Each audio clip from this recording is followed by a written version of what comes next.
জীবনে যে পরিস্থিতি আসুক না কেন মেয়েদেরকে সব কিছু সামাল দিয়ে এগিয়ে যেতে হয়। হ্যালো এভরিওয়ান, আসসালামু আলাইকুম। আমি দুষ্টুবুড়ির মাইয়াত বলছি চট্টগ্রাম থেকে। কেমন আছেন সবাই?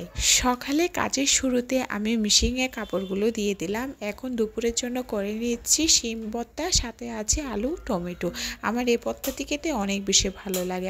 আমার বাসায় সিলিন্ডার গ্যাস, তাই আমি এই মিনি কুকারটাতে সব কিছু সিদ্ধ করেনি। এখন চলে আসলাম নিজের রুমে। এসে আমি বাইরে একটু জানলাটা খুলে দিলাম। এখন বেলা প্রায় 11টা। আমার রান্নার কাজ শেষ করে আসতে একটু দেরি হয়ে গিয়েছে। আজকে ছোট বাচ্চা আছে, যার কারণে আমার বিছনা খুব বেশি এলোমেলো হয়ে যায়। আমি এখন বিছনার চাদরটি ভালোমতো ঝেড়ে আবারও বিছিয়ে দিব। আমার বিছনার চাদর এলোমেলো থাকলে একটুও ভাল লাগে না। আমার সারাক্ষণ কাজ শেষ করে এসে যদি বিছনার দিকে তাকাই, যদি পরিষ্কার দেখি, তাহলে আমার অনেক বেশি ভালো লাগে।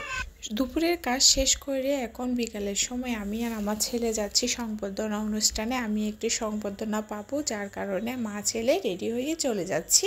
এখানে স্যার সব কিছু ভালো মতো রেডি করে নিচ্ছে। কিছুক্ষণ পর আমাদের অনুষ্ঠান শুরু হয়ে যাবে। দেখুন, অনেক অনেক আপু ভাইয়ারা এসেছিল এখানে। অনেক বেশি ভালো লাগছে। প্রায় 1 বছর পর আমি সবার সাথে দেখা করলাম। পাশে ছিল বাতিঘর। আমি আমার ছেলেকে নিয়ে একটু বাতিঘরে ঘুরে আসলাম, আর ছেলের জন্য কিছু বই কিনেছি এখান থেকে।